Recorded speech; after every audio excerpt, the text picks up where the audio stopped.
कक्षा 10 प्रश्नावली 4 उदाहरण पहला।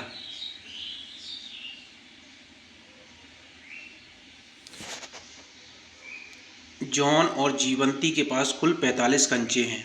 दोनों 5-5 कंचे खो देते हैं।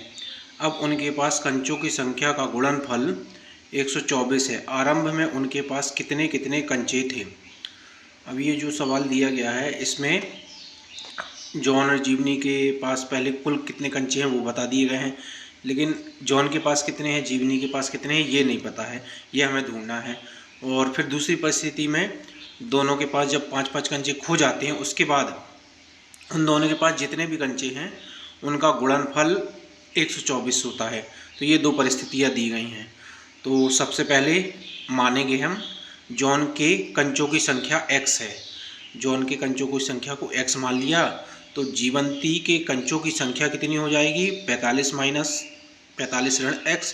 क्यों? क्योंकि कुल कंचे 45 हैं, तो अगर हमने जॉन के कंचों की संख्या x मान ली तो बाकी जीवंती के पास कितने होंगे 45 में से x जाएगा उतना बचा होगा। जैसे अगर x की जगह अगर ये 10 होता तो जॉन के पास 10 कंचे होते तो बाकी जीवंती के पास कितने होते 45 में से 10 घटा देते 35 कंचे होते। तो हमने अभी यहाँ मान लिया है x और जॉन के कंचे x हो गए और जीवंती के कंचे हो जाएंगे 45 ऋण x।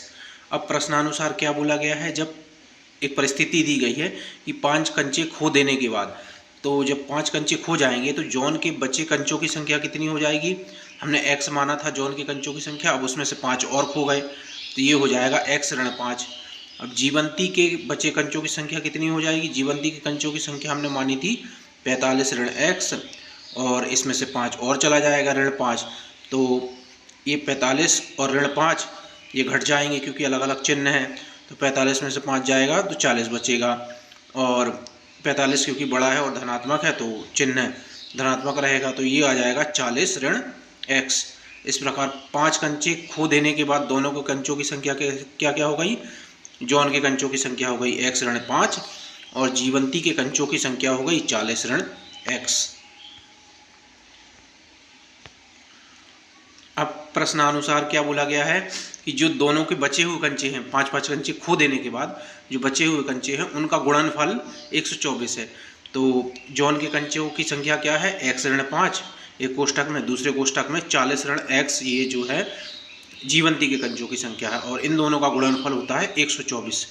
तो अब इन दोनों को हल करने के लिए क्या करेंगे, पहले x का गुणा पूरे इस कोष्ठक में करेंगे तो x गुणित 40 ऋण x, फिर ये ऋण 5 का गुणा इस पूरे कोष्ठक में करेंगे 40 ऋण x।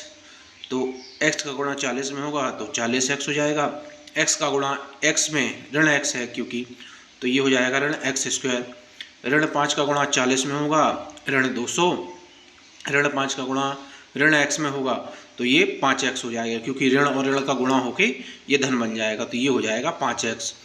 और ये 124 यहाँ धनात्मक में है, इस साइड पक्षांतर करेंगे तो ये ऋणात्मक हो जाएगा तो ऋण 124 बराबर 0 हो जाएगा।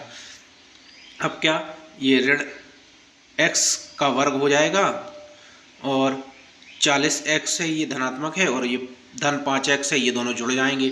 40 और 5 45 होता है तो ये हो जाएगा 45x और ये ऋण 200 है और ये ऋण 124 है, ये भी दोनों समान चिन्ह है तो दोनों जुड़ जाएंगे। तो 200 और 124 जोड़ के 324 हो जाएगा और चिन्ह कौन सा लगेगा, ऋण का। अब क्या करेंगे, इस पूरे समीकरण में से ऋण को उभयनिष्ठ ले लेंगे। क्यों? क्योंकि हम दोनों पक्षों में कुछ भी करें वो कोई फर्क नहीं पड़ता, तो यहाँ से ऋण उभयनिष्ठ लेके और ऋण को कैंसिल कर देंगे, या दोनों पक्षों में ऋण का गुणा भी कर देते तो भी बात वही होती। तो हम यहाँ ऋण को उभयनिष्ठ ले लेंगे तो एक्स स्क्वायर में से ऋण लेंगे तो ये ऋण बाहर आ जाएगा, ये हो जाएगा धन एक्स स्क्वायर। अब धन 45x में से अगर ऋण बाहर लेंगे तो यहाँ ऋण 45x हो जाएगा। क्यों? क्योंकि ऋण और ऋण का गुणा होने से ही धन बनता है। तो जब इस धन में से ऋण को बाहर निकालेंगे तो यहाँ ऋण बचेगा और यहाँ पर 324 में से ऋण निकाल लिया गया तो ये धन बच गया। क्योंकि जब ये इस ऋण का अगर हम फिर से इसमें गुणा करते हैं तो ये हमारा ऊपर वाला समीकरण फिर से ऐसे ही बन जाएगा। तो ऋण उभयनिष्ठ ले लिया और ये ऋण कैंसिल हो जाएगा क्योंकि जीरो में ऋण लगाओ चाहे धन लगाओ बात बराबर ही होती है। तो अब ये समीकरण हो जाएगा हमारा एक्स का वर्ग ऋण 45x धन 324 बराबर 0।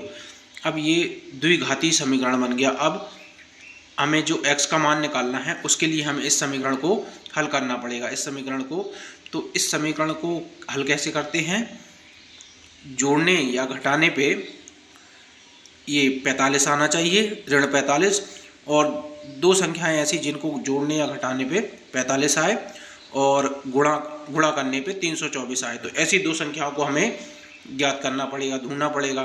तो ऐसी दो संख्याएं हमने जब ढूंढी तो एक संख्या हुई ऋण 36 और ऋण 9। ऋण 36 और ऋण 9 को जोड़ने पे ऋण 45 आ रहा है, और ऋण 36 और ऋण 9 का गुणा अगर करेंगे तो ये 324 होगा, क्योंकि ऋण और ऋण का गुणा होकर धन हो जाएगा। तो इस प्रकार हमने इस 45 को ऐसे दो भागों में तोड़ दिया जिनका जोड़ 45 आ रहा है ऋण 45, और जिनका गुणा आ रहा है 324। तो ये समीकरण हो जाएगा x का वर्ग ऋण 36x ऋण 9x धन 324 बराबर 0। अब इन दोनों में से क्या उभयनिष्ठ लिया जा सकता है, x उभयनिष्ठ लिया जा सकता है। x को बाहर ले लिया, अब यहाँ बचेगा कोष्टक में x² x का वर्ग में से x ले लिया तो x बचेगा, ऋण 36x में से x ले लिया तो यहाँ ऋण 36 बचेगा। अब इन दोनों में से क्या उभयनिष्ठ लिया जा सकता है, ऋण 9। तो ऋण 9 जब उभयनिष्ठ लिया तो यहाँ बचेगा x, और यहाँ से ऋण 9 उभयनिष्ठ लेंगे तो यहाँ ऋण 36 बचेगा बराबर 0। तो इस प्रकार दोनों जगह ये समीकरण हमारा क्या बन गया, x कोष्टक में x ऋण 36 ऋण 9, दूसरे कोष्टक में x ऋण 36। अब ये x ऋण 36 और x ऋण 36 दोनों जगह उभयनिष्ठ है, तो इसको दोनों जगह सेम है तो इसको उभयनिष्ठ ले लेंगे। जब इसको हम उभयनिष्ठ लेंगे तो यहाँ पर बचेगा x और यहाँ पर बचेगा ऋण 9। तो एक कोष्टक में आ जाएगा x ऋण 9 और दूसरे कोष्टक में आ जाएगा x ऋण 36 बराबर 0। अब इनकी तुलना 0 से कर देते हैं। तो x ऋण 9 की जब तुलना 0 से करेंगे तो x ऋण 9 बराबर 0 हो जाएगा। तो 9 का पक्षांतर जब इस साइड करेंगे तो ये ऋण में है, यहाँ धन में हो जाएगा, तो x का मान आ जाएगा 9। इसी प्रकार x ऋण 36 बराबर 0, इसकी तुलना 0 से की तो 36 को पक्षांतर जब करेंगे इस साइड तो यहाँ ऋण में है, यहाँ धन में हो जाएगा, x बराबर 36। तो इस प्रकार हमारा उत्तर आ जाएगा 36 और 9। अब इसमें हम ये नहीं कह सकते कि 36 जौन के कंचे हैं या जीवंती के, 9 जौन के कंचे हैं या जीवंती के, क्योंकि ये हमें बताया नहीं गया है और हमसे पूछा भी सिर्फ इतना ही है कि उनके पास प्रारंभ में कंचे कितने थे। तो 36 और 9 उनके पास प्रारंभ में कंचे थे। अब चलिए हम उत्तर की जांच कर लेते हैं। तो हमारा उत्तर आया 36 और 9 कंचे। एक के पास 36 कंचे होंगे और एक के पास 9 कंचे होंगे। तो प्रश्न में हमें क्या बताया गया है कि कुल दोनों के पास 45 कंचे थे, तो 36 और 9 का कुल योग होता है 45। तो इस प्रकार पहली शर्त हमारी पूरी हो गई और हमारा आंसर उत्तर सही है। अब दूसरी शर्त देख लेते हैं। दूसरी शर्त में क्या बताया गया है कि जब 5-5 कंचे दोनों के खो जाते हैं तो जो बचे हुए कंचे हैं उनका गुणनफल 124 होता है। तो 36 में से 5 कंचे चले जाएंगे तो 31 बचेगा, और 9 में से 5 कंचे चले जाएंगे तो 4 बचेगा। तो 31 और 4 का गुणा 124 होता है। तो ये स्थिति को भी हमने सिद्ध कर दिया कि ये भी सही है। तो इस प्रकार हमारा उत्तर बिल्कुल सही है।